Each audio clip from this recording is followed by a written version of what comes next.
My wife invited me to her office party to humiliate me with her rich male boss. I dragged them to the dance floor and beat them while everyone laughed. My name's Marco Alvarez, and my hands look like they've survived a war, because, in a way, they have. You don't spend 12 years running wires through half-finished buildings, crawling through insulation that feels like itchy regret, and dodging foremen who swear they just need 5 more minutes, without developing a few calluses and a thick skin to match. My palms could sand wood without the paper, and my knuckles have stories that don't need subtitles. I'm 34, a union electrician, which means I fix things most people don't even realize are broken until their coffee maker dies and their Wi-Fi router starts blinking like it's in Morse code distress. It's honest work, loud work, and the kind that leaves you sore in all the right ways. I like the smell of solder and burnt copper in the morning. I like the way coffee tastes after a 12-hour shift, when your muscles hum with exhaustion but your mind feels weirdly peaceful, like the world makes sense again. That's the thing about real work. It gives you a conscience you can sleep with. And then there's home, where I used to think peace lived. Olivia Grant Alvarez, my wife. 32, stunning, driven, the kind of woman who could negotiate peace treaties or start wars depending on whether her oat milk latte had enough foam. When we met, she used to brag about how my sturdy hands made her feel safe. Now she calls me bless his heart when her friends from corporate come over for wine and networking therapy. And let me tell you, when a woman from upper management says bless his heart, she doesn't mean I love him. She means he still uses coupons. Back then, we were small, loud, and stupidly happy. Our first apartment smelled like paint and cheap Chinese takeout, and we thought success meant affording the medium combo instead of the small.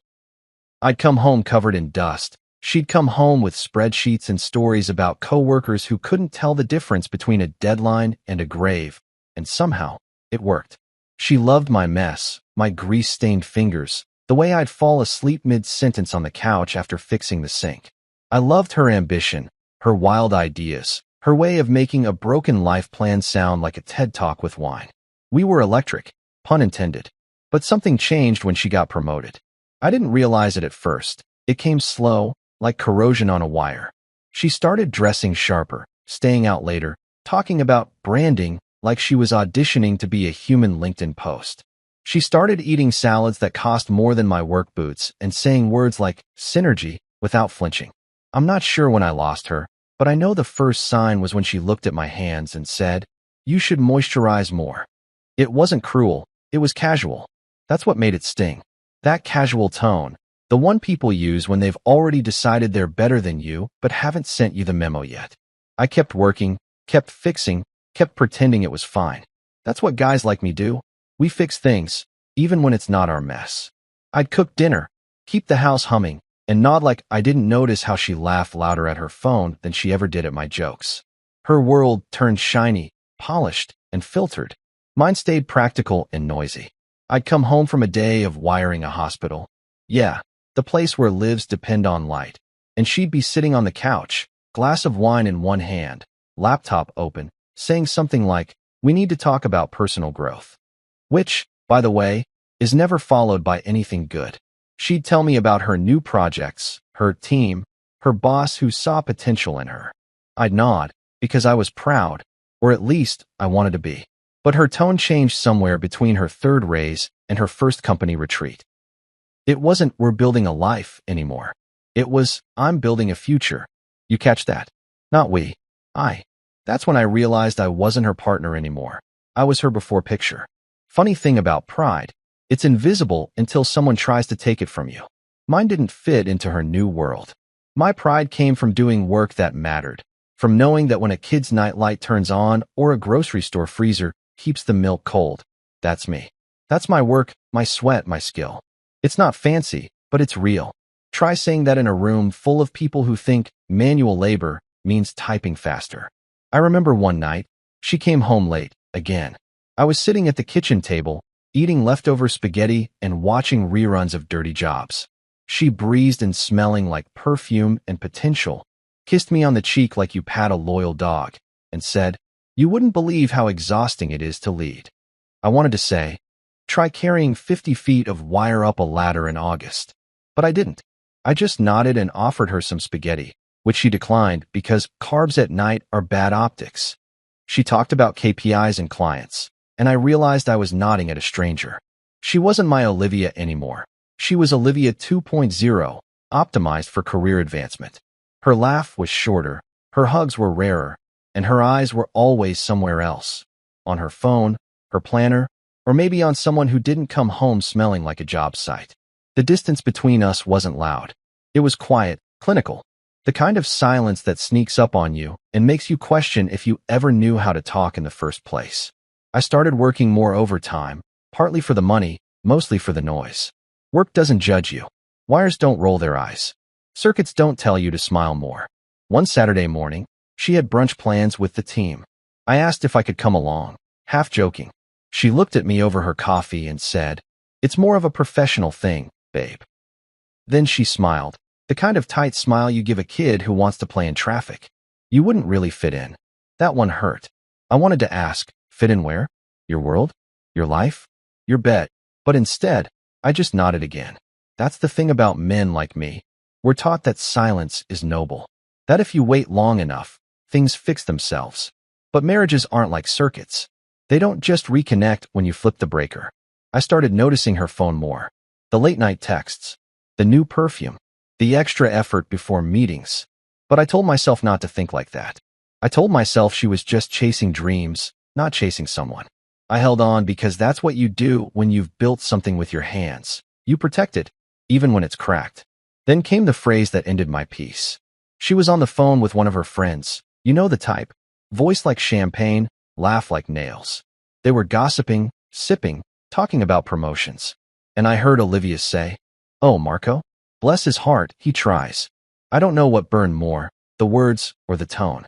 That tries was heavy. It was pity disguised as affection, and it hit like a live wire. That night, I sat on the porch with a beer and stared at my hands. Grease in the creases, scratches from a conduit job, a couple of calluses that looked like battle scars. Hands that built things, fixed things, carried her through years of rent and ramen. Hands that weren't enough anymore. I flexed them and wondered how something so capable could feel so useless. I started planning something. Not revenge, not yet. Just clarity. I wanted to see her world for myself. The suits, the smiles, the lies wrapped in luxury. I didn't know it yet, but 2 weeks later, those hands, these hands, would make headlines for all the wrong reasons. But that night, I just sat there, listening to the hum of the streetlights, the faint sound of someone's TV, and the silence of a marriage that had already shorted out. I thought about pride again, how it doesn't show up on resumes or balance sheets. It shows up when you're the one fixing the power that keeps their world bright, and they don't even notice. I took another sip of beer, leaned back in my chair, and whispered to no one in particular. "You can take the shine, Liv. I'll keep the spark." And for the first time in months, that made me smile. Because I didn't know what was coming. Not yet, but I could feel it in my bones, like the faint buzz of electricity right before it arcs. Something was about to blow, and for once, it wasn't my fault. It was hers. And that thought, that was the first time in a long time that my calloused hands felt clean. You ever notice how a house can feel like it's shrinking even when the walls don't move? That's what living with Olivia started to feel like. A slow, invisible compression. The air in our home used to smell like garlic bread and cheap wine. Now it smelled like expensive perfume and tension you could butter toast with. My wife had officially become a high-functioning ghost, present enough to leave her heels by the door, but gone enough to forget I existed past breakfast. Her job became this living organism that ate time and spat out excuses. Late client dinner, she'd say. Urgent off-site strategy, she'd text. If corporate jargon had calories, she'd have been morbidly obese. I'd be home reheating leftovers while she was somewhere downtown sipping $19 cocktails with people who called themselves creatives. Meanwhile, I was the guy unclogging drains and paying utilities, the uncredited extra in her career movie. I tried to roll with it. I mean, I'm an electrician, not a poet. My love language is fixing things. I see a problem, I grab a tool. But how the hell do you fix someone whose favorite words are "I'm fine"?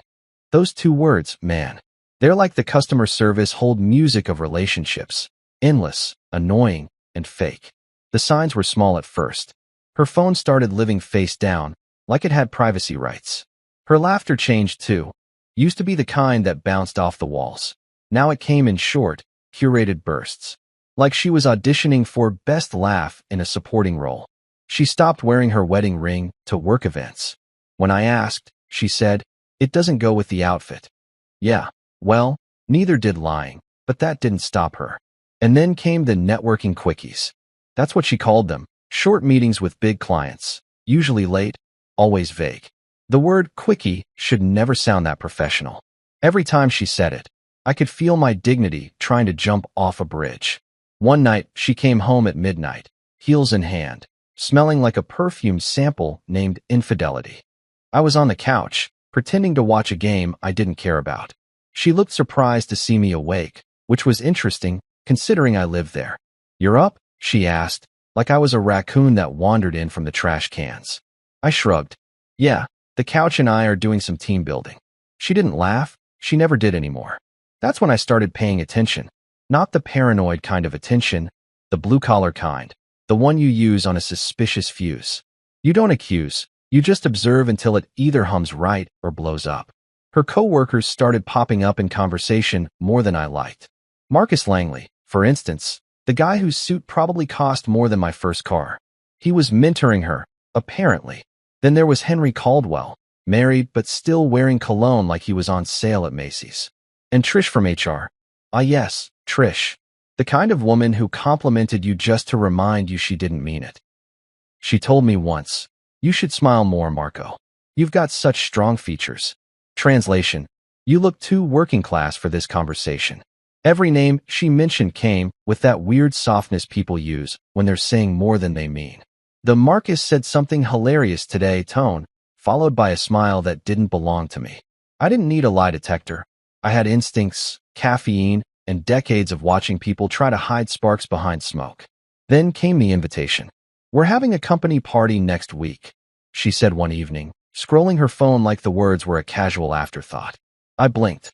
"You want me to come?" She smiled without looking up. "Of course. It'll be fun." That smile was corporate, polite, polished, and about as warm as a freezer. She didn't want me there for fun. She wanted me there for optics. Now, if you've ever been married long enough, you know there's a specific kind of laugh that's not humor, it's survival. I gave her that laugh. "You want me to be your +1 at a corporate event?" I said, pretending I didn't already know the answer. "Won't I lower the room's income average?" She smirked. "Don't be dramatic, Marco. Just dress appropriately." Which is rich coming from someone whose last casual Friday outfit could have hosted a TED Talk. Then she added, "Oh, and if anyone asks, just say you work in facilities." Facilities. Like that's a magic word that turns electricians into harmless mascots. She might as well have said, "Don't make them uncomfortable with your blue-collar reality." I nodded, biting back the dozen comebacks I wanted to say. Things like, "Sure, I'll be the token husband from the land of manual labor." Instead, I smiled and said, "Got it. I'll practice saying synergy." But something in me sparked that night. Maybe it was pride, maybe curiosity, maybe both. I wanted to see her world. The world where everyone wore ambition like armor and looked down on people who actually made the lights work. In the days before the party, Olivia turned into a blur. Phone calls in the bathroom, texts in the middle of dinner, quick trips for errands that smelled suspiciously like alibis. I tried not to pry, because nothing says needy husband like asking your wife who she's texting while she's optimizing revenue flow. Instead, I threw myself into work. Ricky, my buddy at the union, noticed the dark circles under my eyes. "You look like a man who's about to attend his own funeral," he joked. I grunted, "Corporate party." He winced. "Oh, so yeah, same thing." Ricky was the kind of guy who could diagnose your mood like it was a busted circuit. "Let me guess," he said. "You're going to show up, pretend to like everyone, and drink until you forget how much you hate polyester suits." I nodded. "Basically." He slapped my shoulder. "Bring a camera. There's always at least one HR disaster at those things." I laughed, not knowing he'd just predicted my future. At home, Olivia practiced her introductions like she was rehearsing for Broadway. "This is Marco," she'd say to the mirror, smiling in that tight way that made her eyes look corporate and her soul look outsourced. "He's in facilities." I'd watch from the couch, beer in hand, and mutter, "You forgot husband." The night before the party, she spent 2 hours choosing an outfit and 0 minutes asking if I was okay. I sat there watching her, realizing I didn't recognize the woman in front of me anymore. She was sleek, strategic, and so distant she might as well have had her own zip code. She looked at me and said, "You'll wear that navy suit, right? The one she picked out last year for my cousin's wedding." I nodded. "Yeah, the one that makes me look like a bank loan denial." She rolled her eyes, grabbed her phone, and disappeared into another quick call. I stared at the empty doorway, feeling the kind of loneliness that's heavier than silence. You know that weird mix of anger and sadness that just sits in your chest like wet cement? That's where I was. I wasn't mad she was changing. People change. I was mad she thought she could drag me into her new world and expect me to blend in like wallpaper. But I said nothing. I showered, shaved, ironed the suit, even polished my boots. Yeah, boots, because screw their loafers. I looked at myself in the mirror and thought, if she wants optics, she's gonna get a damn masterpiece. The morning of the party, she left early, claiming she had to help set up. I spent the day on a work site replacing a burned-out breaker and listening to Ricky talk about his girlfriend's obsession with true crime. He looked at me mid-sandwich and said, "You sure you're up for that party, man? You look like a guy walking into a trap." I smirked. "Ricky, I'm an electrician. I live in traps." But deep down, I knew he was right. The whole thing smelled off, like wires crossed behind the walls. There were too many late nights, too many inside jokes, too many glances at her phone that she'd flip upside down the second I walked by. My gut told me something ugly was coming, and my gut's never wrong. It's powered by bad coffee and worse instincts. That evening, I stood in front of the mirror one last time, adjusting my tie like it was a choke collar. I looked sharp, I'll admit. Navy suit, clean shave, hair slicked back enough to pass for a banker. But underneath all that polish was a man who'd already started unplugging from the illusion. My hands, those same calloused hands she mocked, adjusted the tie perfectly. Funny how the same hands that build cities were now prepping for social war. When Olivia walked in, she barely looked at me, just said, "Good, you look presentable." Presentable, like a damn prop. Then she smiled that empty smile again and said, "Let's make tonight seamless." And I nodded, even though every nerve in me screamed something's coming. As we headed out the door, she linked her arm with mine, not out of affection, but optics, just like I thought. And right then, I made a silent promise to myself. Whatever trap this night was setting, whatever lie was waiting behind those champagne glasses and fake smiles, I wasn't going to just stand there and be part of the decor.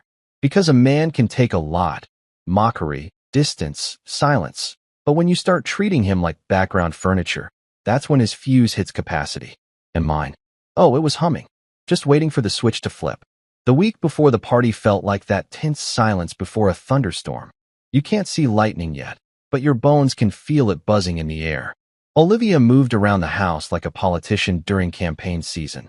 Smile rehearsed, answers ready, and emotions filed neatly under "not now."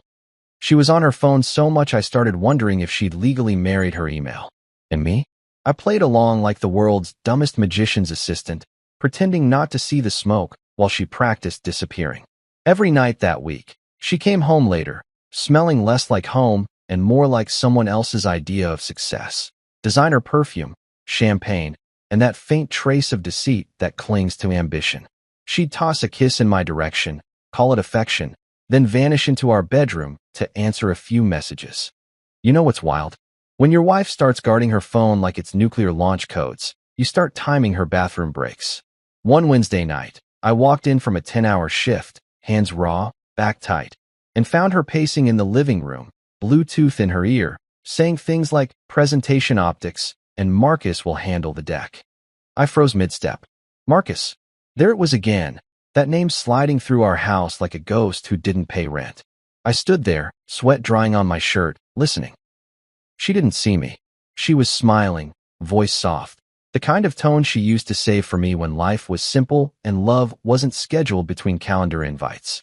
When she hung up, I asked, casual as a man standing in quicksand, "That Marcus guy, he your new boss?"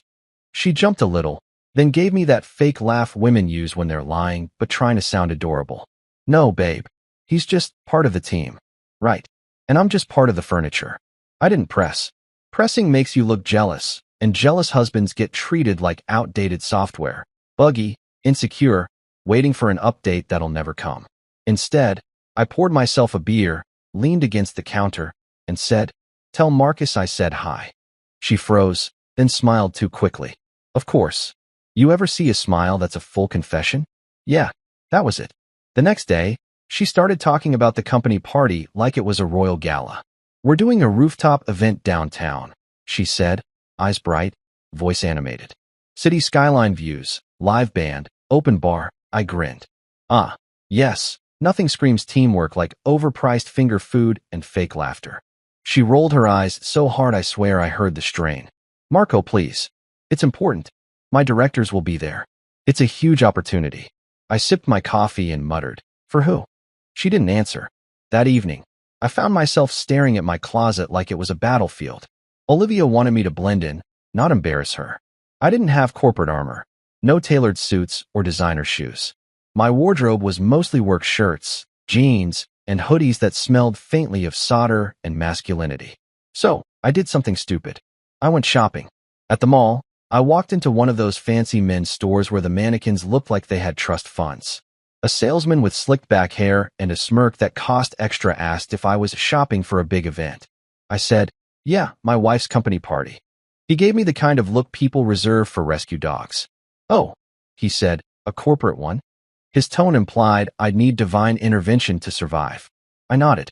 "Yep, I'm going as the entertainment." He laughed nervously, not realizing I wasn't joking. He sold me a navy suit, slim fit, modern, and just uncomfortable enough to remind me that it wasn't mine. Olivia approved, of course. "Finally," she said when I showed her. "You look like you belong somewhere." I bit my tongue so hard I tasted blood. Because here's the thing, belonging shouldn't come with a receipt. Meanwhile, Ricky, my union buddy, noticed my mood dropping faster than voltage in a blackout. We were on a construction site fixing a blown circuit when he said, "You look tense, man. Like someone's rewiring your life without your consent." I chuckled. "You could say that." He raised a brow. "Is this about Olivia?" Ricky's got a sixth sense for trouble, probably from being divorced twice. He smirked. "You bringing her to this fancy shindig, or what?" I sighed. "Other way around." He grinned. "Ah, she's bringing you for display purposes. Classic trophy husband maneuver." I glared. "I'm not a trophy." He nodded. "No, you're the warning label. Do not underestimate quiet men." I laughed for the first time all week. "You're an idiot." He shrugged. "A wise idiot." That night, I got home to find Olivia sitting cross-legged on the couch, laptop open, typing with purpose. I asked, "Need help with anything?" She barely looked up. "No, it's confidential." Funny, how that word started creeping into our marriage. Confidential. Like we'd signed NDAs instead of vows. I sat down across from her. "You nervous about the party?" She paused, then smiled. Excited. But her knee was bouncing, and her hands wouldn't stop fidgeting. That wasn't excitement. That was guilt doing cardio. I tried humor. "Should I bring my toolbox? Maybe fix a few light fixtures while I'm there." She groaned. "Please, Marco. Just don't make this harder." I raised an eyebrow. "Make what harder?" Her eyes flicked away. "Nothing. Just never mind." That "never mind" lived in my head rent-free all night. A few days later, she started rehearsing how we'd act at the party. "If someone asks, you say you work in facilities," she repeated. "It's simpler." I looked at her. "Simpler than what?" "The truth." She sighed, frustrated. "It's not about lying. It's about image." I leaned back, arms crossed. "Image of what?" "That your husband doesn't use his hands for anything that might chip a manicure." She snapped her laptop shut. "God, Marco, why do you always make things difficult?" I laughed. That short, bitter laugh that sounds like disappointment in disguise. "I don't make things difficult, Liv. You just don't like it when things aren't shiny." She went quiet. Dead quiet. The kind of quiet that fills a room like smoke. Then she said, low and sharp, "You wouldn't understand." That sentence, man, that was the breaker tripping in my chest. "You wouldn't understand. That's how you talk to strangers, not to the guy who fixed your first apartment's power when you blew a fuse using the microwave and the hairdryer at the same time." After that, the air in our house felt charged. We moved around each other like co-workers in a small office, polite, but waiting for HR to intervene. I cooked dinner one night. Steak, her favorite. She barely ate. I'm not really hungry, she said. Then her phone buzzed, and she smiled. Not at me. At the screen. I didn't say a word. I just nodded and poured myself another drink. By Friday, Ricky was texting me jokes like, "Don't forget to take pictures of the snakes in suits." I told him, "If I end up in jail, delete my browser history." He replied with a gif of a man sipping beer with the caption "Legend incoming." Saturday arrived. The big night. Olivia was out early, probably setting the stage for her perfect little image. I took my time getting ready, shaving slow, buttoning that stupid navy suit she loved so much. I caught my reflection in the mirror and thought, "You clean up good, kid." But under the suit, I still felt like the guy holding a wrench in a room full of wine glasses. When she came home to pick me up, she looked stunning. Black dress, hair like a shampoo commercial, and that confidence that came with knowing she'd be the star. But her smile didn't reach her eyes. It flickered, brief and tired. Maybe guilt, maybe nerves. Maybe both. "You look good," she said flatly. "Tried it, just go with the flow tonight." I smirked. "What's the flow?" Fake laughter and overpriced canapes. She rolled her eyes. "Marco, please." I slipped my hands into my pockets. "You ever think maybe the reason you're nervous isn't me?" She froze for a half second, just enough to confirm everything I'd suspected. Then she forced a laugh. "You're ridiculous." "Maybe. But ridiculous people tend to notice the cracks before the polished ones do." We got in the car, and the silence was thick. She scrolled through her phone, thumbs moving fast, probably texting someone from the team. I looked out the window at the city lights, every flickering bulb, every street lamp. My world. The one I built, literally. Somewhere between the neon and the skyline. I realized something simple. You can't build a life with someone who's ashamed of how you make yours. By the time we pulled into the downtown garage, I already knew. This wasn't a night for celebration. This was an ambush wrapped in confetti. The air itself smelled like warning. Expensive cologne, tension, and just a trace of betrayal. She turned to me before stepping out and said, "Remember what I said." Facilities. I grinned, slow and deliberate. "Oh, don't worry. I remember everything." She didn't get it then. She thought I was just being difficult. But I'd already started piecing things together, the late nights, the texts, the tone changes. I didn't know how it would end yet, but I knew one thing. Whatever trap she was setting, she'd made one mistake. She forgot who she married. And if there's one thing an electrician knows better than anyone, it's how to handle a live wire without getting burned. You ever walk into a place so polished that even your self-esteem starts checking for dirt? That's what this rooftop party felt like, a temple for the rich, the vain, and the recently promoted. The kind of place where napkins have resumes, and even the ice cubes look judgmental. The city lights stretched below us like a silent audience, and every guest in sight looked like they came pre-approved by a credit bureau. I swear the air itself smelled like mint, money, and mild dishonesty. I showed up 5 minutes late on purpose, not because I wanted to make an entrance, but because I needed time to remember how to breathe in a world that hated calluses. Olivia was already there, of course, looking like sin dipped in silk. Black dress, heels sharp enough to file complaints, hair that screamed sponsorship deal incoming. She spotted me by the bar, gave me a quick wave, and air-kissed my cheek. You know, that polite marriage version of affection that says, "We still have joint taxes, but nothing else." Her lips barely touched skin. "Remember," she whispered, "facilities." The word rolled off her tongue like a threat wrapped in perfume. I nodded, but my grin said otherwise. Facilities, my ass. The music was soft jazz, the kind of background noise rich people use to feel cultured. I grabbed a drink and surveyed the room like a man who knows he's being judged by his shoe leather. Everywhere I looked, there were people pretending to be busy while mentally competing over whose watch cost more. A waiter floated by with a tray of something that looked like microscopic food on giant plates. I took one bite. It tasted like regret with a hint of lemon. Olivia glided through the crowd like she owned the place. Every handshake, every laugh, perfectly calibrated for maximum upward mobility. I stayed behind, nursing my beer like it was emotional support. A woman from marketing, name tag said Jessica, stopped near me, glanced at my calloused hands, and smiled the way people do at charity events. "Oh, you must be Marco," she said, voice dripping with polite curiosity. Olivia's husband. The pause before husband could have filled a canyon. Union electrician, I added, just to watch her flinch. You know, the people who make sure the lights don't go out during your PowerPoint presentations. She laughed, a little too high-pitched. Oh, that's wonderful. We really couldn't do it without you. She said it like she was talking to a utility bill. I smiled. You'd be surprised how often I hear that right before people trip a breaker. Her laughter died faster than her fake sincerity. I excused myself and headed toward the balcony before I said something career-ending on her behalf. The rooftop view was ridiculous. The city sprawled out like a neon heartbeat, traffic glittering, skyscrapers glowing like the gods were showing off. I leaned against the rail, letting the wind hit my face, thinking maybe, just maybe, I could make it through this night without needing bail money.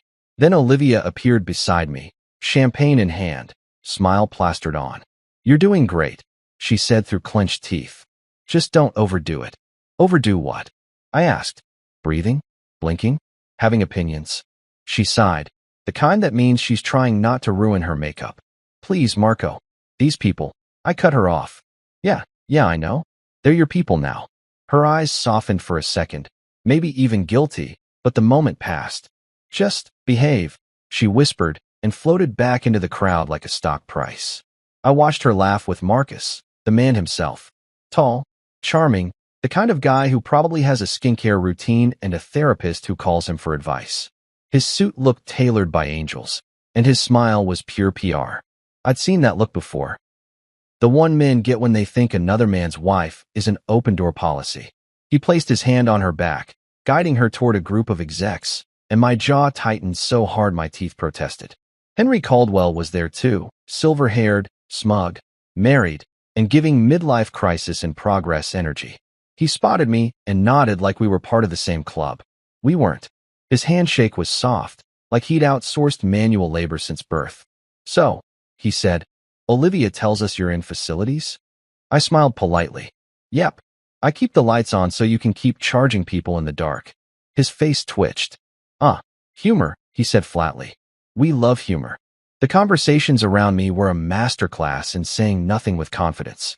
Our projections indicate sustainable growth, synergizing cross-departmental assets, optimizing holistic frameworks. I swear, half of them could have been speaking Morse code, and I'd still have understood more. I decided to have fun with it. When someone asked what I thought about their strategic outreach model, I said, it's shocking how much voltage it takes to power an idea that's useless. They laughed, thinking I was joking. I wasn't. An hour in, I'd become the designated curiosity. People approached me like I was an exotic exhibit, the working man in his natural habitat. They asked questions like, isn't it dangerous? Or don't you get tired? I answered with the kind of sarcasm you only sharpen through years of being underestimated. Oh, yeah, I said. Sometimes I get so tired of competence I just cry into a toolbox. Jessica returned, slightly tipsy now, and leaned close. Don't mind them, she said conspiratorially. They just don't get your simplicity. Simplicity. I almost spit my drink. You mean authenticity, I corrected. But sure, let's go with that. She laughed again, too loud, eyes glassy. Honestly, she whispered, your wife's lucky. Marcus is charming, but he's... She stopped herself, smiled, and walked away. That half-finished sentence hit harder than a live wire. I turned to find Olivia again. She was across the room, laughing too hard at something Marcus said, her hand brushing his arm like she was tracing her promotion with her fingertips. I didn't move, didn't speak, just watched. People say anger is loud, but that's a lie. The real kind, the kind that changes your pulse, is quiet. It hums, steady and certain, waiting for something to break. Eventually, she noticed me watching. She walked over, still smiling like the cameras were on. You look tense, she said sweetly. Want to dance? I blinked. You want me to dance? She shrugged. It'll make us look good. That right there, look good. That was the heart of it. We weren't partners anymore. We were optics. A marketing couple. I followed her to the dance floor anyway, because I'm a professional at doing the wrong thing for the right reasons. The band played some jazzy number.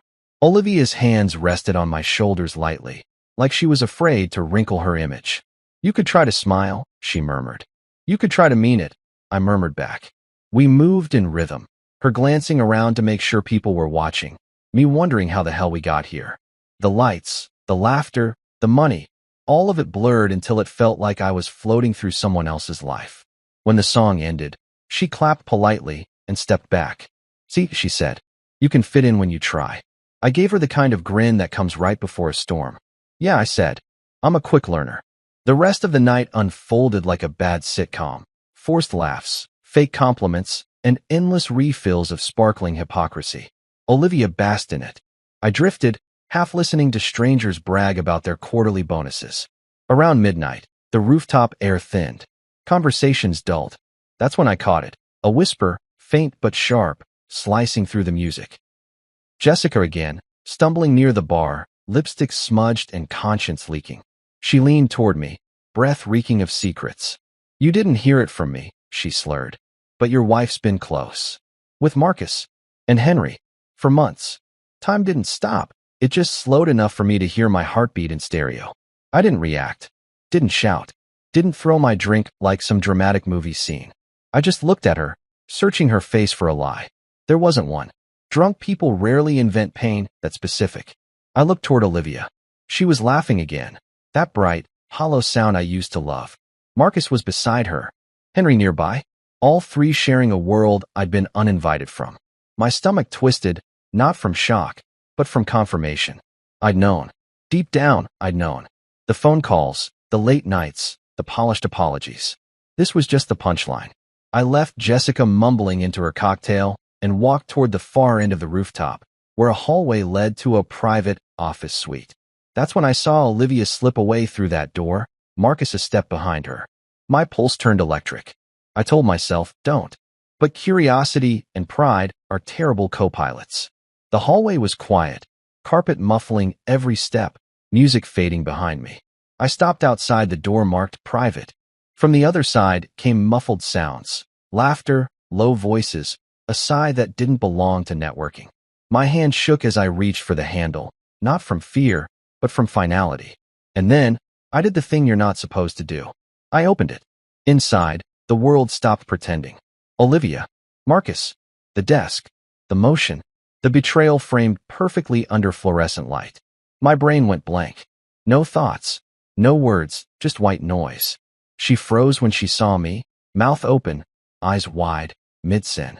Marcus stumbled back, shirt halfway buttoned, arrogance gone. I didn't shout. I didn't cry.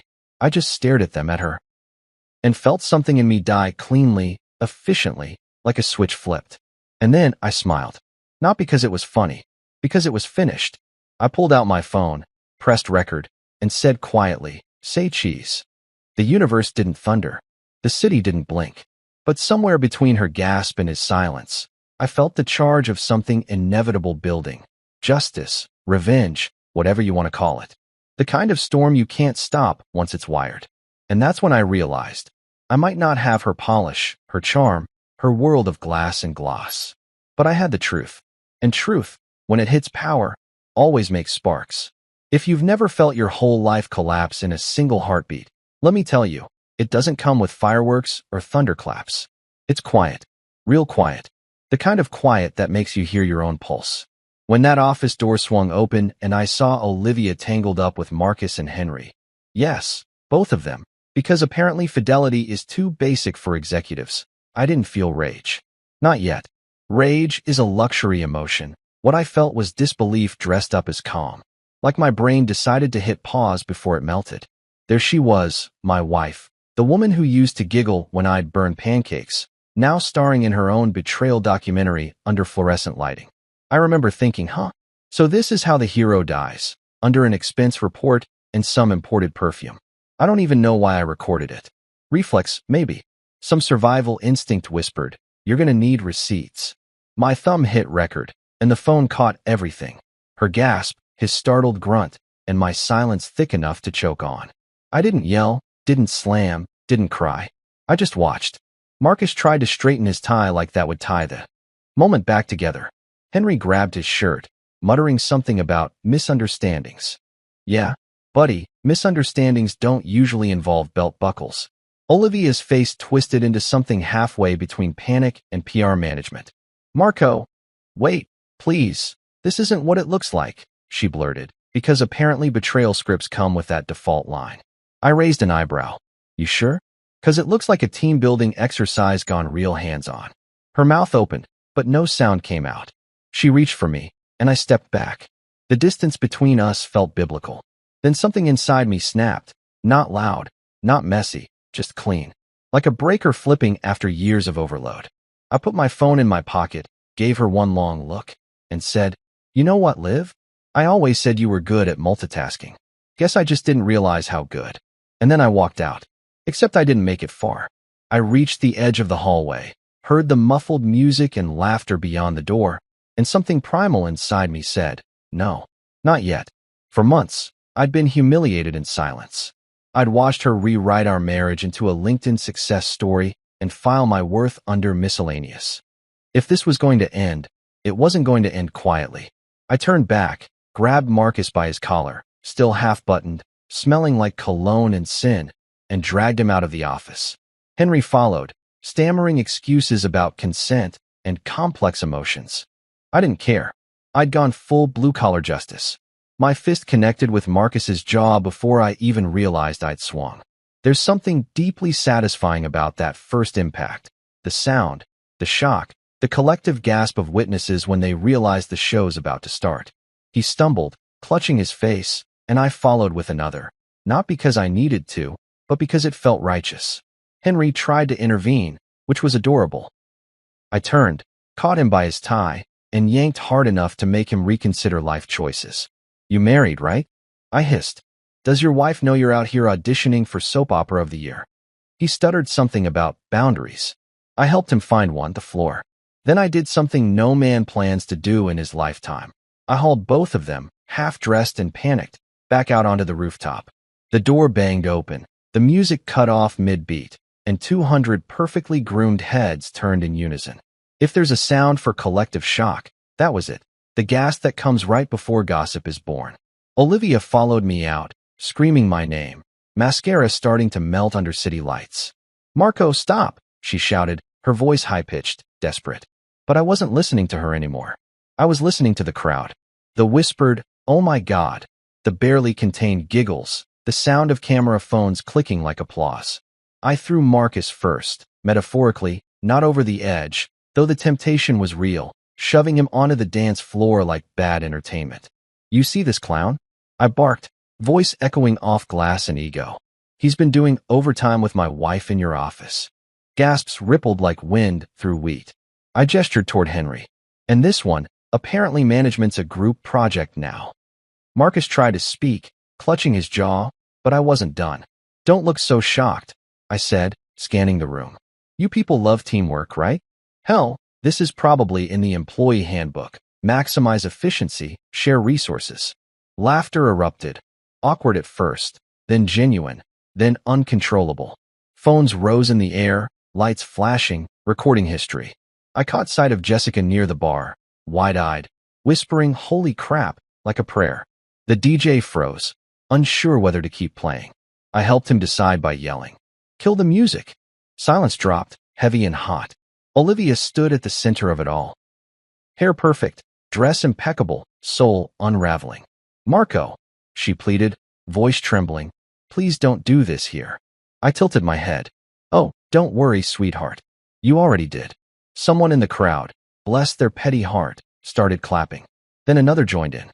Within seconds, half the rooftop was applauding like they'd just witnessed a Broadway finale. That's the thing about corporate people. They'll cheer for anything that makes them feel alive. And right then, my breakdown was the hottest show in town. Olivia tried to speak again, but her words drowned under laughter.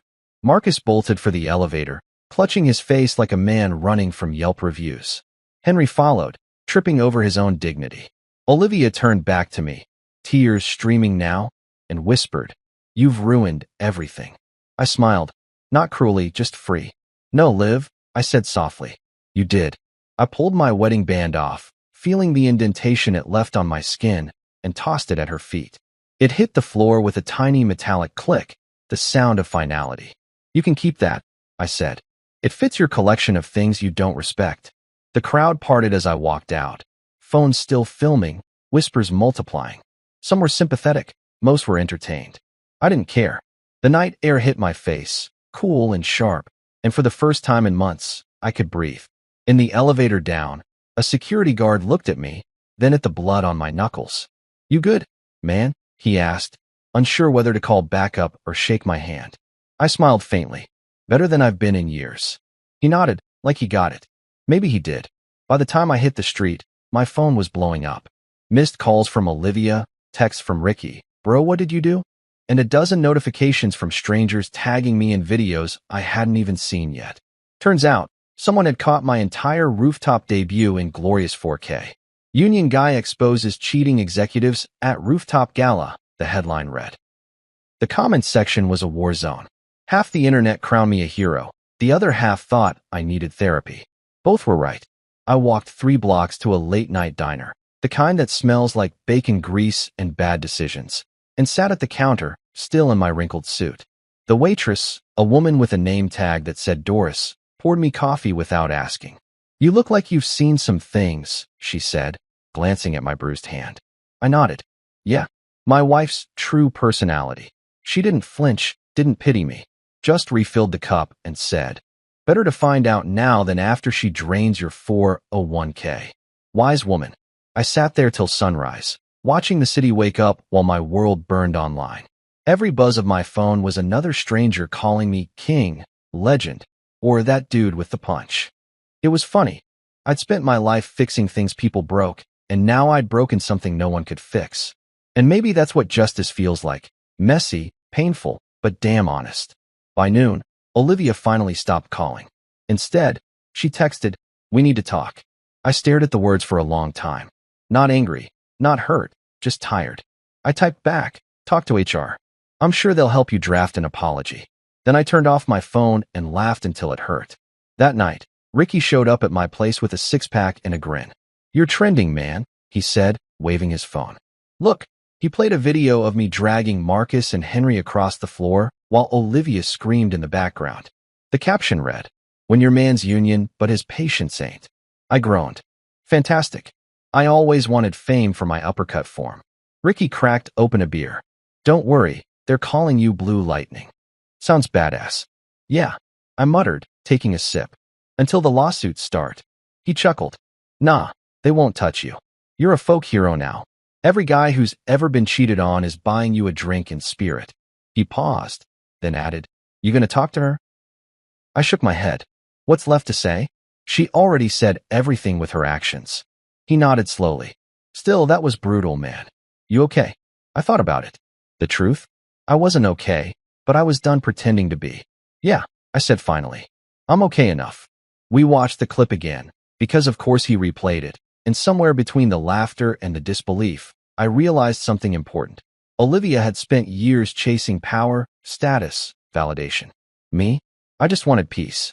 And peace doesn't come from looking polished. It comes from knowing you did what needed to be done, no matter how ugly it looked. So yeah, maybe I ruined her reputation. Maybe I embarrassed the hell out of myself. But when I looked at that video, I didn't see a broken man. I saw a man who finally stopped letting himself be dimmed by someone else's spotlight. And that, right there, was the start of my rebuild. The storm had passed, but the cleanup was all mine. I'd lost my wife, my patience, and maybe a bit of sanity. But I gained something rarer, freedom wrapped in chaos. And it smelled a hell of a lot better than her perfume.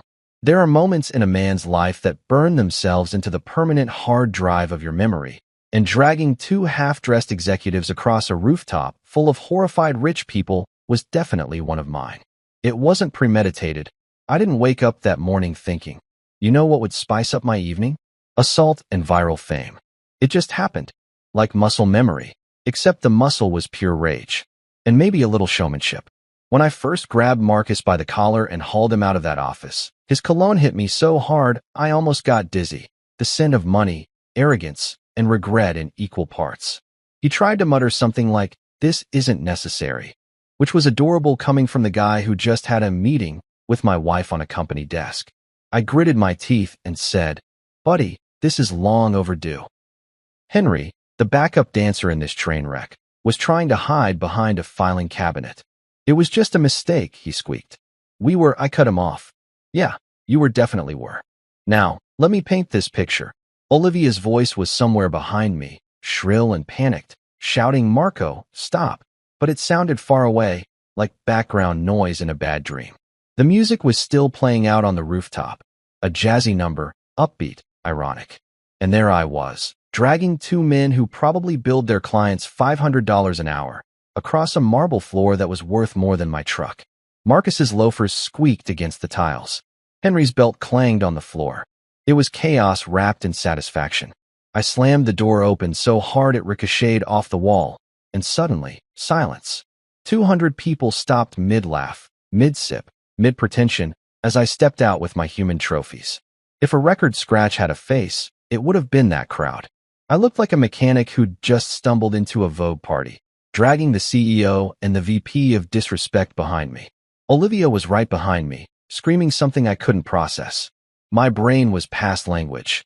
I was pure electricity, crackling with betrayal and adrenaline. The first punch landed before I even thought about it. Right to Marcus's jaw, that satisfying crunch of knuckle meeting consequence. He stumbled back, eyes wide, clutching his face like his stock options just crashed. Gasps rippled through the crowd. Someone dropped a champagne glass. Somewhere in the corner, I swear I heard someone whisper, "Finally, some entertainment." Henry tried to step between us, playing peacekeeper. "Marco, listen, wrong move." My boot met his midsection before my brain had time to form a full sentence. Down he went, arms flailing, the air leaving him in one wheeze of corporate surrender. I didn't even feel proud. I felt alive. For months, I'd been a ghost in my own marriage, a background character. That night, under the city lights, I became impossible to ignore. And then came the applause. Slow at first, sarcastic, then louder.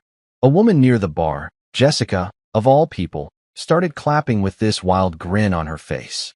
"Oh my God," she said, laughing between claps. "You're actually doing it." A few others joined in, maybe out of shock, maybe out of solidarity. The DJ, unsure what to do, let the song fade until only my breathing filled the air. Olivia screamed, "Stop it. This isn't you." I turned toward her, chest heaving. "You sure about that?" I said, voice steady and terrifyingly calm. "Because this feels pretty damn accurate." The ring came off without ceremony. A flick of the wrist, a tiny metallic ping against the floor. I didn't even aim.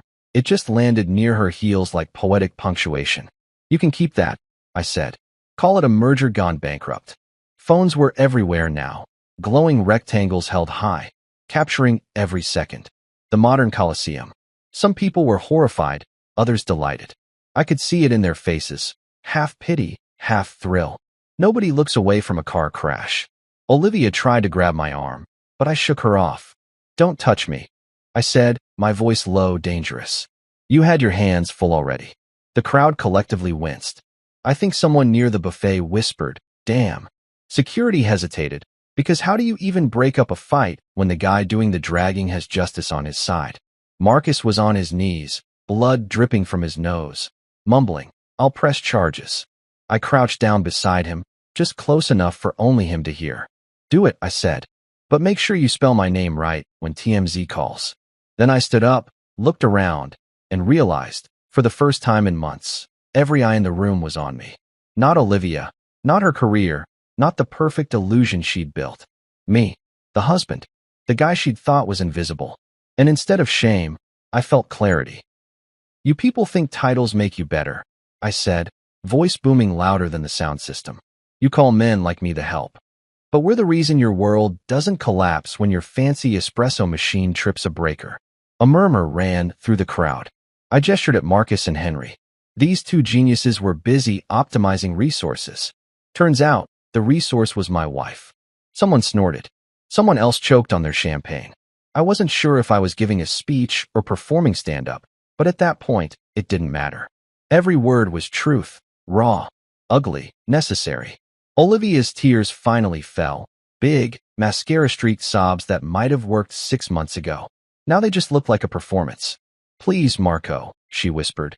"Let's talk about this privately." I laughed, dry and hollow. Private's what got us here, Liv. The crowd shifted, uneasy but entertained.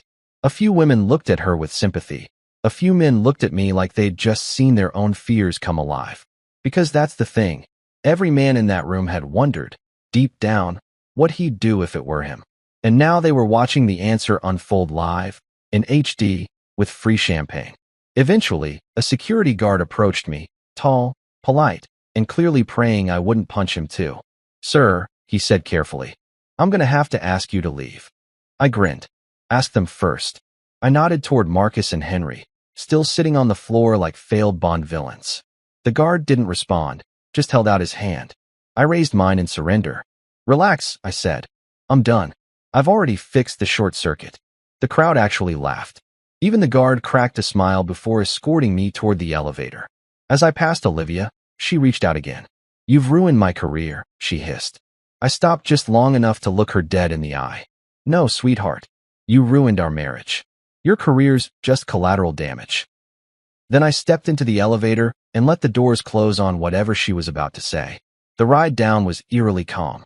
The faint sound of jazz still floated from the rooftop speakers, distorted and distant. My reflection in the mirrored walls looked like someone I almost recognized, a man who'd finally stopped begging to be seen. My knuckles throbbed, my chest ached, and somewhere inside, I felt the weirdest thing: relief. When the doors opened to the lobby, the world seemed quieter. The receptionist, oblivious to the rooftop chaos above, smiled at me like it was just another Saturday night. "Did you enjoy the event, sir?" she asked cheerfully. I chuckled. "Oh, it was electrifying. Outside, the night air hit like medicine. Cool, sharp, real." I loosened my tie, let the city noise drown out the leftover adrenaline, and started walking. People were still arriving, couples laughing, valet attendants running.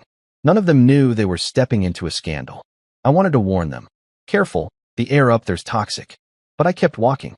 Halfway down the block, my phone buzzed. Unknown number. I answered without thinking. "Marco Alvarez?" The voice was male, clipped, professional. "This is Officer Carter with the Denver Police Department.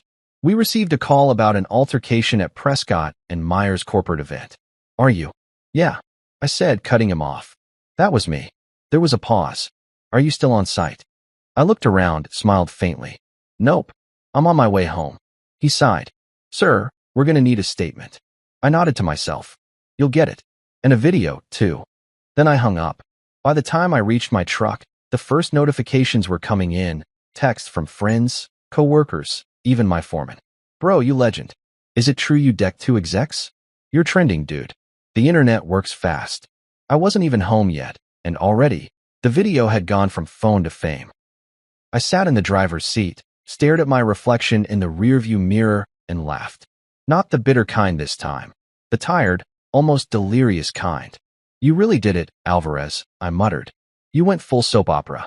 Then I started the engine. Back home, the silence hit different. My house, our house, looked smaller somehow, emptier, but cleaner. Like it had been waiting for honesty to walk through the door. I poured myself a drink, sat at the kitchen table, and replayed the video someone had already uploaded. There I was, wild-eyed, furious, dragging betrayal into the light. The comments were a mix of chaos, half cheering, half diagnosing me with anger issues. But as I watched, I realized something. I didn't regret it. Not 1 second. Because that wasn't rage, that was truth with a pulse. That was a man refusing to be the punchline of someone else's story. By the time the sun started bleeding over the horizon, my phone was still buzzing, my hands still sore, and my heart strangely quiet.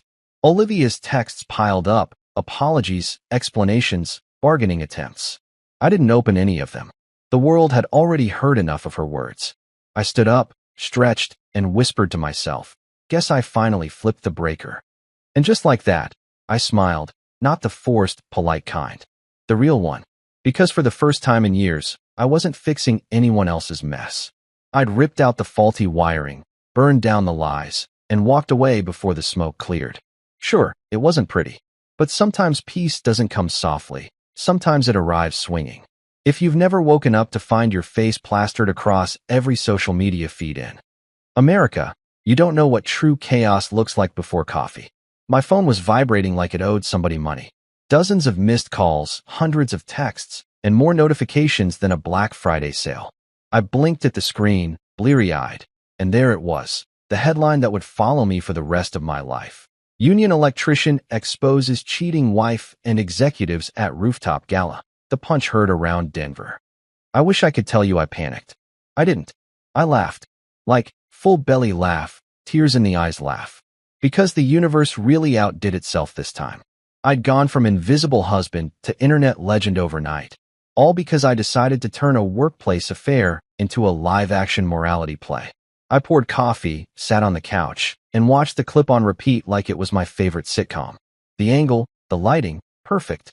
Some partygoer even added slow-motion replays of Marcus's face meeting my fist, set to Eye of the Tiger. I couldn't have choreographed it better myself. By 9 a.m., I was trending in 3 states. People online had already given me a nickname, Blue Lightning. The comments were pure poetry. Finally, a man who didn't just walk away. Corporate karma strikes again. That dude's left hook deserves a medal. Of course, there were critics too, the yoga moms and moral philosophers of the internet saying things like, violence isn't the answer. Yeah, well, neither is catching your wife in a corporate threesome, Janet. Then came the memes. Oh, the memes. My personal favorite was a split screen.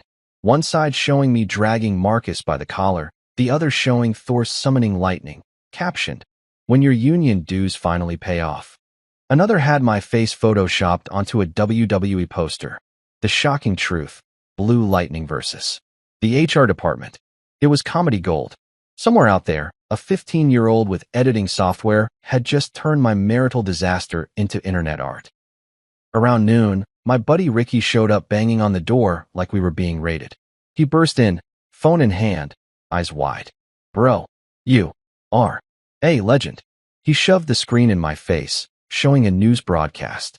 There I was, in glorious HD, being discussed by a local anchor who looked both amused and mildly aroused. The unidentified man, now dubbed Blue Lightning, has gained massive online support after exposing 2 Prescott and Meyer executives during a company gala. Ricky grinned. They're calling you the people's electrician. I sipped my coffee. Catchy. Might put that on a t-shirt. He laughed. Dude, you realize you just torched 2 corporate careers and made Olivia the face of infidelity? I nodded, smirking. Yeah, I call that efficient energy use. While the internet was having the time of its life, the corporate fallout was biblical. Prescott and Meyer, Olivia's beloved company, went into full panic mode. Their PR team worked faster than electricians after a citywide blackout. Within 24 hours, they released a statement full of corporate jargon that basically said, "We condemn misconduct and are reviewing our internal policies." Translation, we're deleting everyone involved from the company website. And sure enough, by the next day, both Marcus and Henry had vanished from the leadership team page. It was like they'd been Thanos snapped out of existence. And Olivia? Oh, Olivia.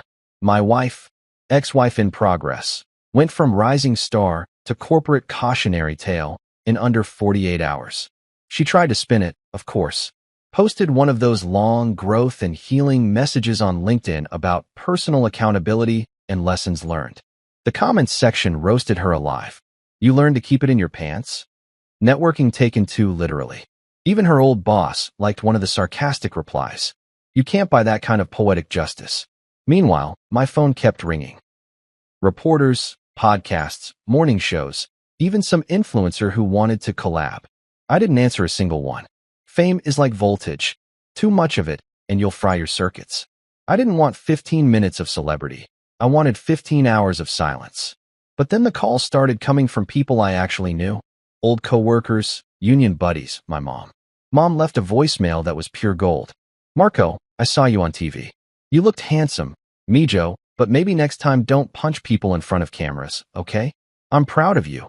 But Jesus, wear gloves. Then, around 3 p.m., came the most satisfying call of all, from a divorce lawyer named Raymond Torres. He'd been recommended by Ricky, who swore the guy was like a shark with a law degree. Raymond's voice was calm, precise, and smoother than bourbon. Mr. Alvarez, he said, I saw your video. I assume you're ready to file for divorce. Yesterday I said, excellent. Do you have evidence of infidelity? I grinned. I have a cinematic masterpiece. He chuckled. Send it over. I'll make sure you get everything you're entitled to, and then some. See, Olivia and I had a prenup. She wanted it years ago, back when her career started taking off. Just a formality, she'd said. You know, for protection. At the time, I didn't care. I had nothing to hide, nothing to lose. Joke's on her, because that prenup included a clause about infidelity voiding spousal claims. She'd signed it herself, which meant that all her fancy bags, her car, even half the house she thought she'd take, gone. Raymond read it, whistled, and said, "Congratulations, Mr. Alvarez. You just saved yourself a small fortune."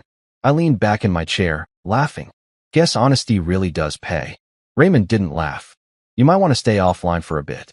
The media will dig. And your wife's firm? They'll try to spin this to protect themselves.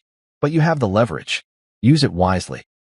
That night, I sat in the dark, scrolling through my messages. Thousands of strangers cheering me on, telling me I'd done what they only dreamed of. Every man who'd ever been cheated on saw me as their patron saint of payback. Every woman who'd ever been lied to called me brave. It was weird, intoxicating, but mostly sad. Because behind all the memes and the clapping emojis, there was a truth nobody really wanted to say out loud. Everyone loves justice until they realize it doesn't fix the loneliness afterward. I didn't sleep. The adrenaline was still running laps in my veins. I kept thinking about Olivia. Not her betrayal, but the quiet moments before all this. The mornings when she'd kiss me half asleep, whisper, "Don't work too hard." The way she used to text me photos of her lunch just because she thought it was cute. I missed that version of her, even if she'd only existed for a chapter. The woman in that office wasn't my wife. She was a stranger in designer heels. By morning, reality replaced the rush. My phone buzzed again. This time, a text from Olivia herself. "We need to talk." I ignored it. 5 minutes later, another. "Please, Marco. Just once. Let me explain." Explain what? That she'd traded our marriage for office gossip? That she'd reduced us to a punchline with a promotion? I tossed the phone on the counter and went to shower. But the thing about silence is, it's loud when you've got guilt crawling around in your head. By the time I stepped out, towel around my waist, my phone buzzed again, this time a voicemail. "Marco, it's me. Please pick up. I'm sorry, okay? Everything's falling apart. They fired me. Marcus is threatening legal action. I need you. I don't know who else to call." For a moment, a stupid, weak, human moment, I almost felt bad for her. Almost. Then I remembered the video. The laughter. The way she told me to just say you work in facilities. Sympathy died right there in the steam. Instead, I called Raymond. "She's calling," I said. "What do I do?" He didn't miss a beat. "You do nothing. Let her drown in her own statements. We'll handle the rest." So I did nothing. For once, doing nothing felt powerful. By noon, the internet had crowned me king of consequences. Someone started a GoFundMe titled, "Buy the Man a Beer," which, disturbingly, actually raised $3,000 in 24 hours. Ricky texted, "Bro, you could quit and open a podcast." I texted back, "I'd rather eat drywall." Meanwhile, Prescott and Meyer scrambled to do damage control. They issued another public apology, this time name-dropping ethical accountability and employee wellness. Translation, we're terrified of getting sued. They put Marcus and Henry on indefinite leave. HR code for "don't come back," but we won't say it legally. Olivia, though? They couldn't fire her for sleeping with coworkers, not officially. So they called it mutual separation. Corporate poetry. I walked to the corner store later that evening, just to breathe something that didn't smell like anxiety. The cashier, a middle-aged guy with a mustache and too much coffee, squinted at me. "You that guy from the video?" I froze. Maybe." He grinned, sliding my beer across the counter. "You're a damn hero, man. My ex-wife cheated on me with my boss. Should have hired a DJ." I laughed all the way home. Because apparently, justice looks good in high def. When I got back, there was an envelope taped to my door. No address, no return label, just my name, written in Olivia's handwriting. I tore it open. Inside was a single note. "I still love you. I don't expect forgiveness. But please, don't let this be the end of everything." I folded it neatly, walked to the trash, and dropped it in.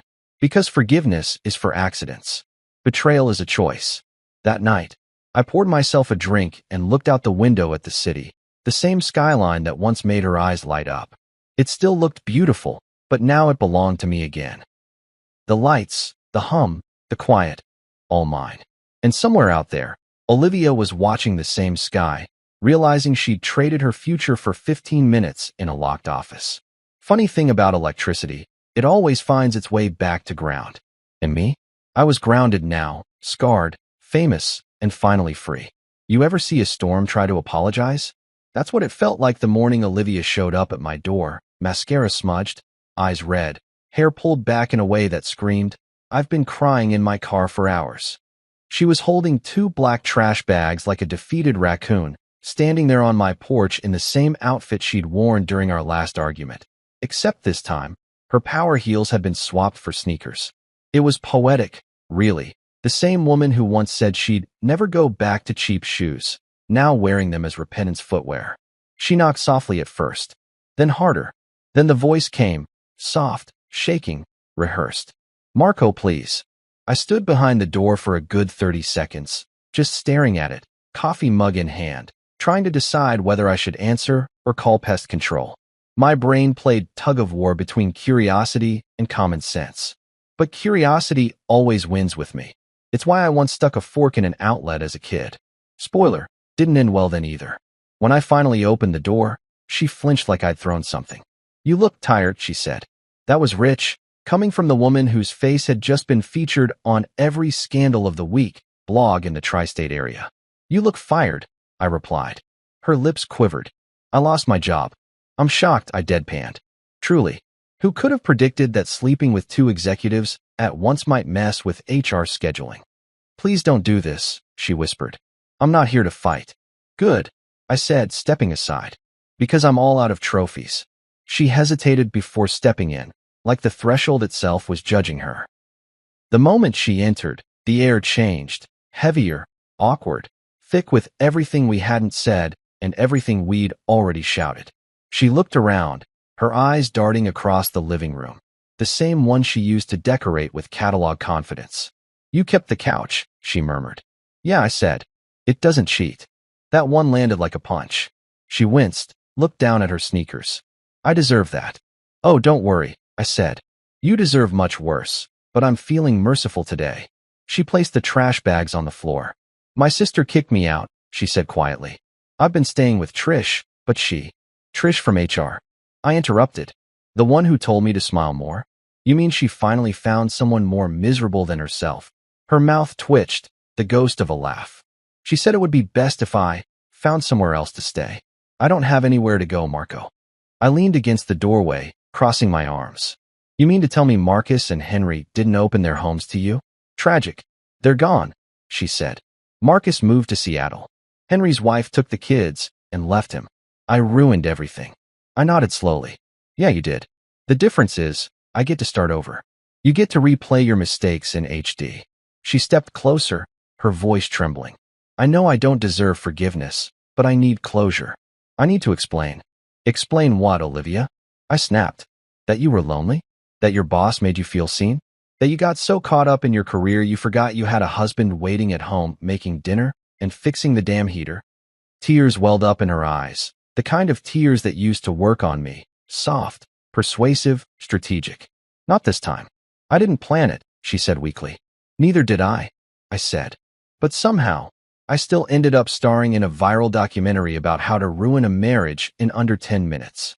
She reached out like she wanted to touch my arm, but I stepped back. "Don't," I said.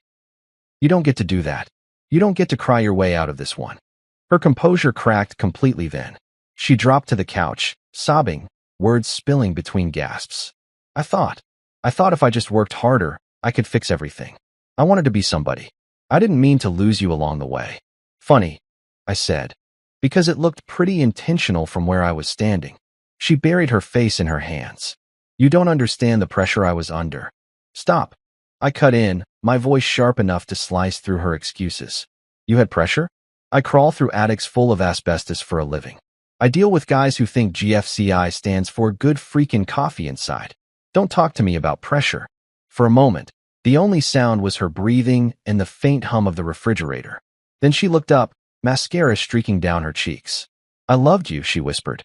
I almost laughed. "No, you loved the idea of me. The dependable guy who'd keep the lights on while you chased promotions.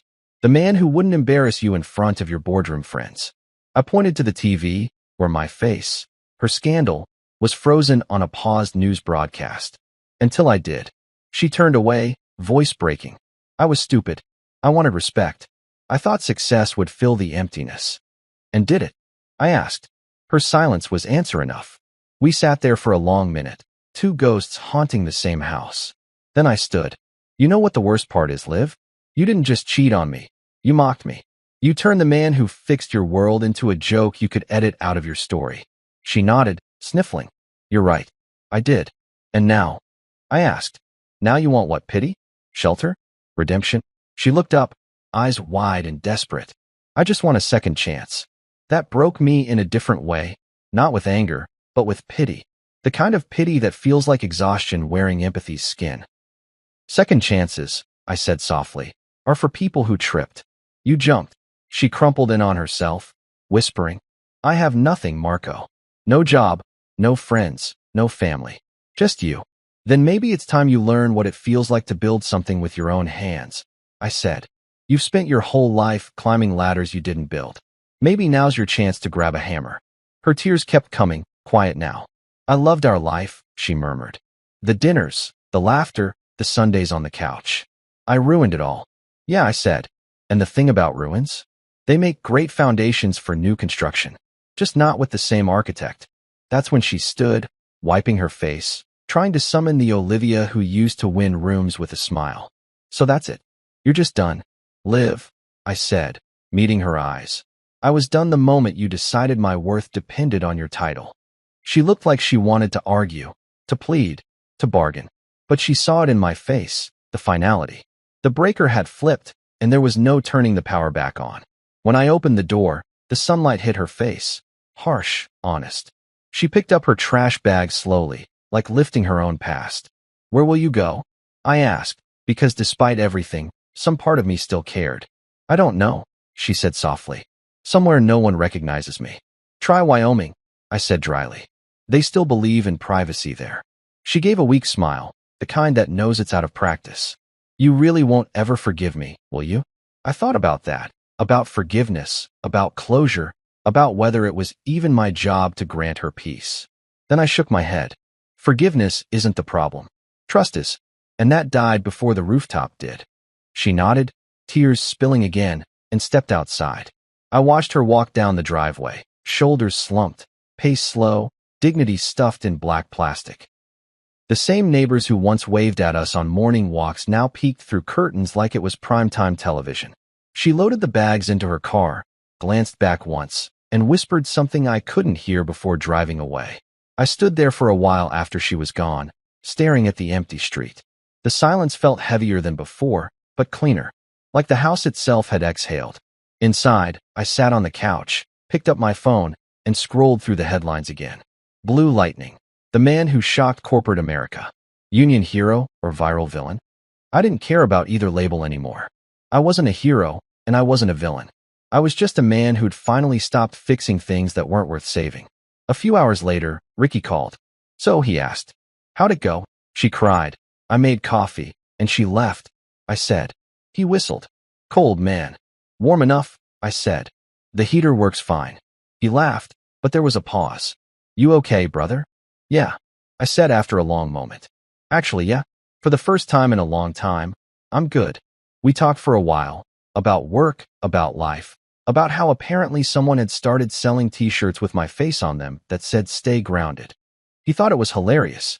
I thought it was ironic. When the call ended, I walked around the house, touching the walls, the furniture, the pieces of a life I'd once shared. It didn't feel empty anymore. It felt honest. That night, I made dinner for one, poured a beer, and raised it to the silence. To closure, I said out loud. And for the first time in months, the quiet didn't sound like punishment. It sounded like peace. People say rock bottom feels like a crash. They're wrong. It feels like silence. No more arguments, no more adrenaline, no more what-ifs echoing through your skull. Just quiet. And that's where I was, standing in the middle of my kitchen 2 days after Olivia's trash bag exodus, staring at a half-empty beer and realizing the world hadn't ended. It had just reset. There's a strange peace that comes after you've lost everything that was rotting you from the inside. No phone buzzing with fake apologies. No wife turning dinner into performance reviews.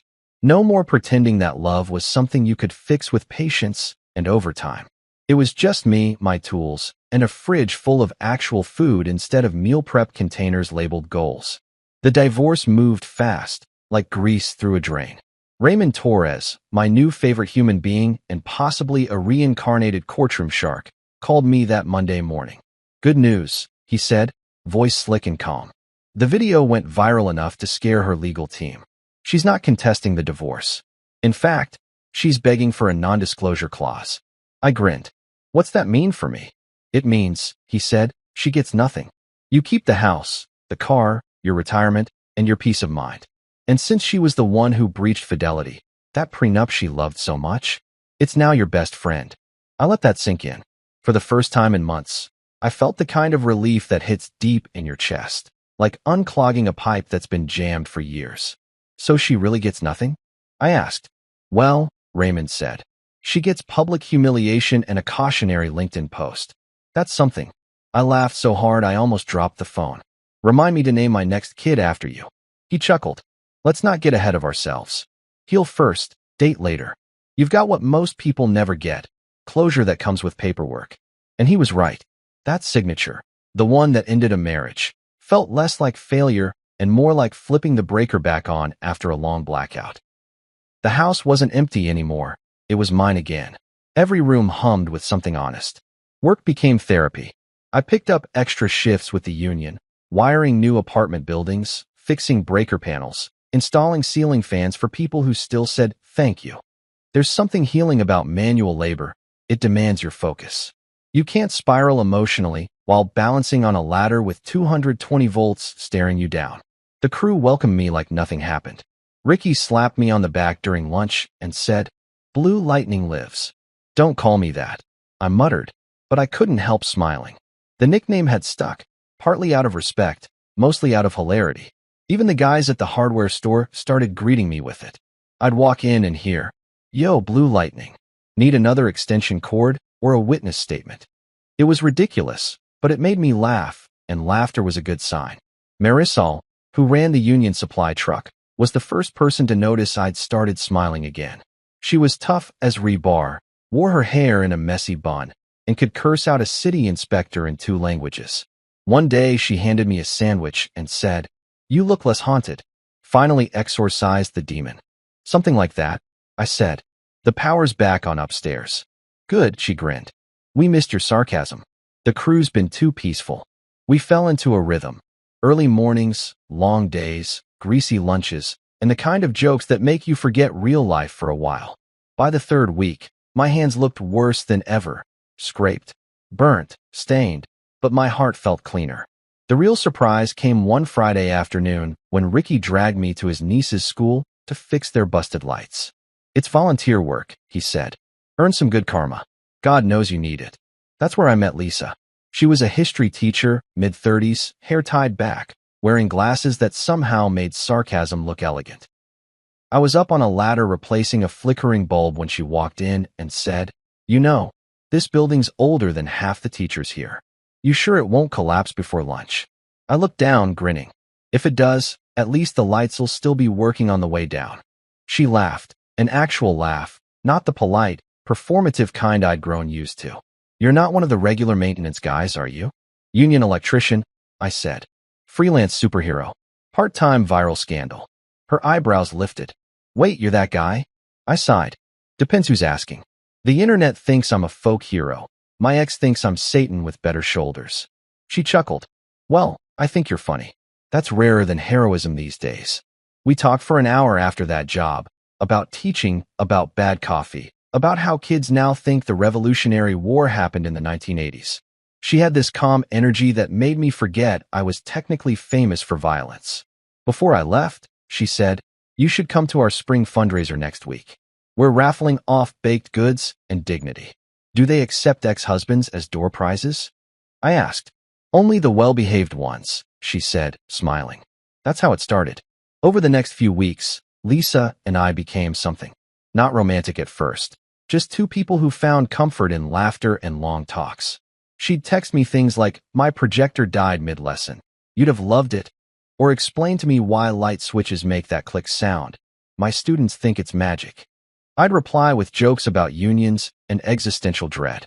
And one night, After a late dinner at a diner that smelled like burnt toast and nostalgia, she said, "You know what I like about you, Marco? You talk like life kicked you hard, but you kicked back harder." I looked at her across the table, her eyes bright and curious, and said, "That's the nicest way anyone's ever described trauma."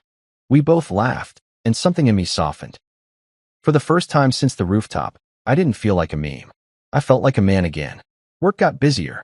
My crew started landing bigger projects, and they promoted me to lead electrician, not because of the video, but because I'd earned it. Ricky said, "See, man, karma pays dividends." I rolled my eyes. Pretty sure it's just seniority.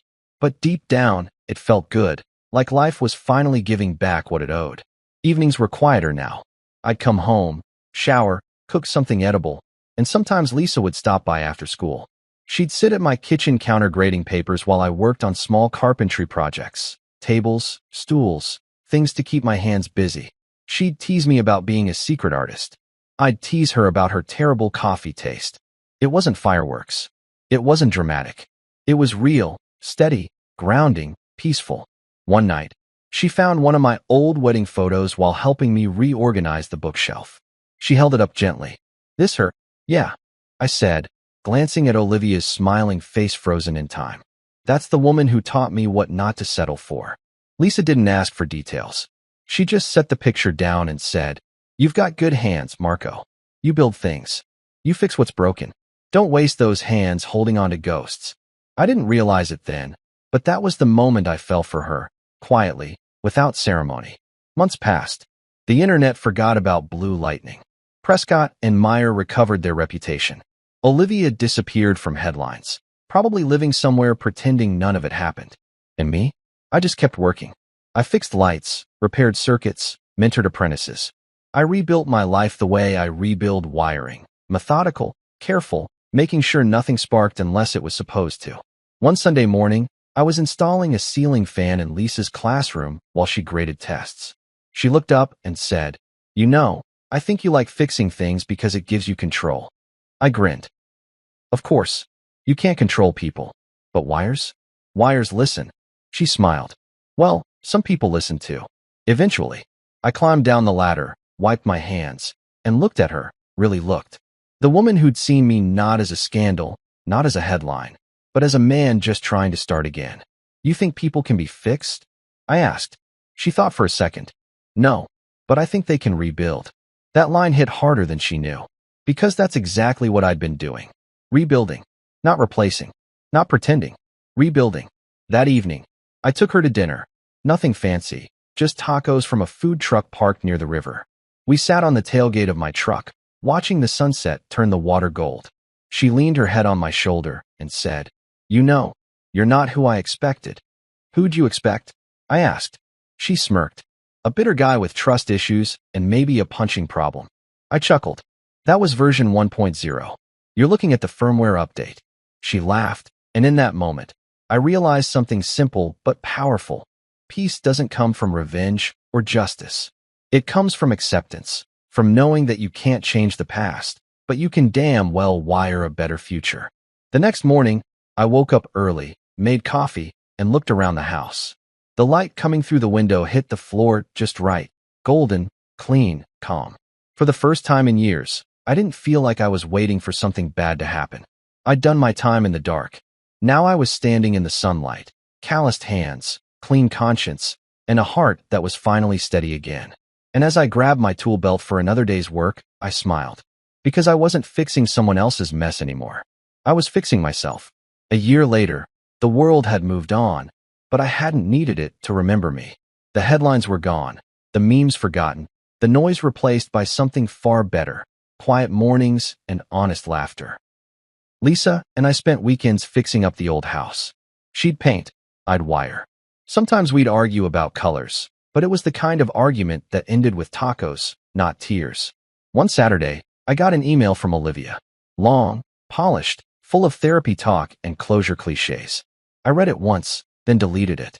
No anger, no fireworks, just peace. Because the truth was, I'd already forgiven her the day I stopped needing her to understand me.